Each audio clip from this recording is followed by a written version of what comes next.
Hi there, I'm Christopher Dunnigan. This is HandmadeInVermont.com, and today we're talking about the Hubbardton Forge Mason outdoor wall sconce. This is a beautiful fixture. Actually, all three sizes are beautiful enough that you can use these inside. There's no reason why you can't. This is the 3001. 303001, got that right? So I have actually all the glass from all three masons here. So I want to show you actually in person, you and me, all three sizes, so you get a chance to kind of get an idea about the differences in size. So this is the one I'm doing the video on now. This is going to be the small one. This is the medium one. Okay, and this guy is the big one, and you can see this is pretty incredible glass. Hubbardton Forge's hand-blown glass is of the quality of Steuben, if you're familiar with that. It's a beautiful, beautiful piece. But these are your three sizes.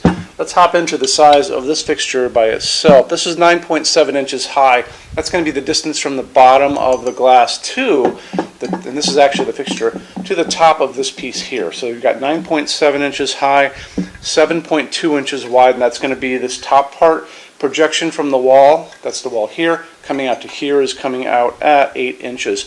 Your mounting height, that's the distance from the bottom of the glass, which is the bottom of the fixture, to the middle of your electrical outlet box is 4.6 inches. And your glass, 3.9 inches by 3.9 inches high by, nope, that's not right. You know what, let's just measure this to be on the safe side. So hold on. So I've got just about 5 inches. I think this is the 5.26, and this is my 3.98. So you can almost call it 4 by 5 1/4. I think that'd be a safe bet to go. Some people don't care about the size of their glass, but a lot of people do want to know about those things, so that's why we do that.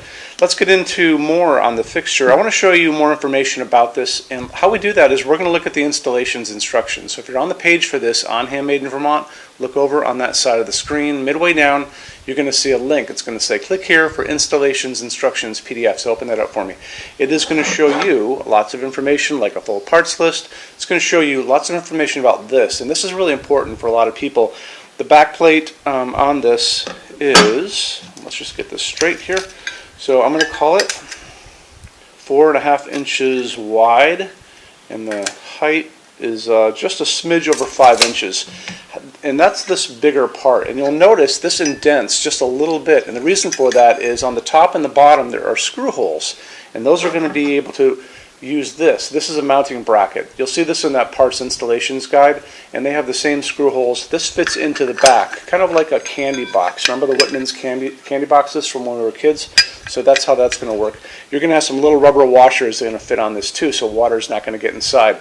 Another little tidbit is after you have this all installed, before you put your glass on, run a bead of clear silicone up the side, across the top, and then down the other side once it's against your building.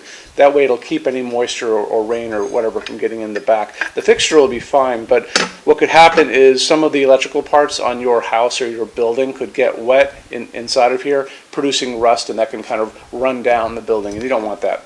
So that little bit of silicone is just a little thing you should do. Okay? So like I said before, you've got this indentation, but in reality the size of the back plate is this bigger part right here. And let's move on from there, and let's talk about what's inside of this, because that's really important to a lot of people. And you can use an LED in this. This is going to say it's a halogen fixture to begin with, and it does use what's called a G9 socket. And a G9 socket is, let's go find one here. Where's my G9 socket? Oh, here, right here. Okay, here's my G9 socket. It accepts a G9 bulb. G9 bulbs have either the little loops of wire, or sometimes they're going to have a tab of metal, and they just push right in, just like that. So it's a super easy one to use. If you're going to be using halogens, a 40-watt halogen is going to be the max you can use because of the heat generated by a halogen bulb. If you want to use an LED, you use basically whatever you like. However, on this fixture, you know, the collar, this is the metal collar, right? And that's the part that's going over this part. And what you don't want is you don't want a ginormous LED poking down below the collar where you're going to see it. It's just not aesthetically pleasing too much. It may be kind of okay because once it's on, it just looks like a light source and it doesn't really read as a bulb. However, there are lots of LEDs out there, and if you watch my other videos on LEDs, I talk about the difference between like phosphorus LEDs and cob LEDs. So the phosphorus ones are these guys. that have these long strips inside of phosphorus. And you notice this one's a little shorter, this one's a bit longer. This is probably a 60 watt equivalent, that's probably a 40 watt equivalent. And then the guy next to it is called a cob LED, and these cob LEDs look like corn cobs. This one just happens to have a frosted diffuser on it. This one has a clear diffuser on it. And they come in up to 75 watt equivalent, and that's what this is. But most of them are going to be 60 to 40 watt equivalent. And these are probably going to be the ones you'll want to look at. See how they're a little bit more squat, and then they're more in line with the size of a halogen bulb, which is like that. It's a little bigger, but not a big deal. These still would be in the running to be what you'd want to use in this. So what you would do is you would probably go on Amazon. It's probably the easiest way to do it. Do it on a computer. Don't do it on your phone, because you want a big page to look at of lots of these results. So you're going to put in G9 LED, and up pops a big collection of things for you to look at, and you're going to be also looking for a few things like color temperature and wattage equivalent. So let's say 60 watt equivalent or 40 watt equivalent would be probably what you would want to use in this.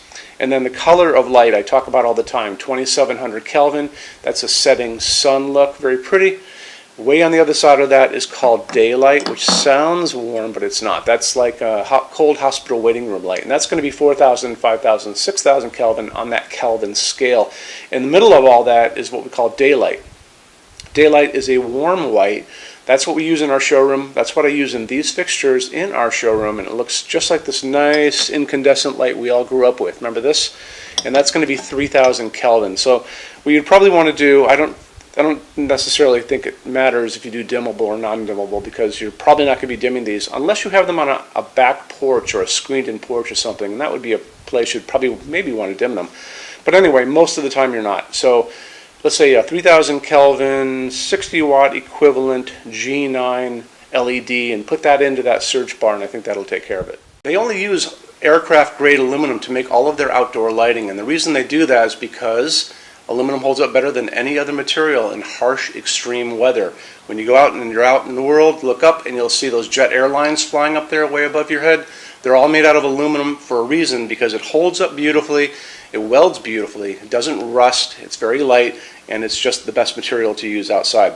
So on top of that, they have developed these outdoor baked epoxy powder coats that can go over this and make them pretty much indestructible, and we're going to talk about that right now.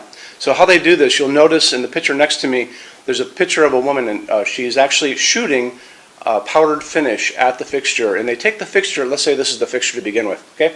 They wire it up with a wire here, a wire coming down. They run a small amount of electricity through it to make it positive. And what that does, it makes it attract everything around it. So when she's over there spraying little bits of powdered finish, what it's going to do, it's going to go over the entire fixture. It's going to get into every nook, every cranny, top, bottom, sides, the whole thing. They're going to take that fixture, they're going to put it into an oven. That's going to melt that down and make it into a hard epoxy shell. And it makes it, incredibly strong. Because they do this, and these things have been tested in these wind chambers where they have shot, salty seawater at them, basically, because that's what's going to happen on a beach, right? Where a lot of these things are going to end up. They had to really do that to make sure that they're going to hold up for you. And because they have done that, they offer the best warranty for the entire lighting industry. And you can see that over on the left-hand side of your screen. Limited lifetime warranty for residential use, and check it out, and it'll really make you feel better about their products. Cool. Okay. Moving on from there, why don't we talk about our showroom in Vermont. We have over 350 Hubbardton forged fixtures spread across 2 floors. We actually have a What's on Display page on our website. It's over in the red tabs over on the left-hand side of your screen, so you can open up that and check it out. Showroom has also a clearance center. So clearance center stuff is 75% off MSRP. It's an amazing deal for you. It's returns, discontinued things, and showroom samples. If you guys are going to come visit us, do me a favor, bring a big SUV, if you can, if you have one, only because the boxes are set up for shipping. Measure everything you can think of. So measure with a measuring tape, measure your ceilings, measure counters, tables, distances between junction boxes and things like ceilings, because if you're looking, you want to make sure when you're looking at these things that they're going to be able to be used by you for your needs, okay? And then also bring an iPad. If you guys are doing a project and you have a tablet laying around at home, take pictures with that. take pictures, and you can bring that tablet in, and we can go through all those pictures together and look and see what you guys are doing, and I can help you out on that, okay?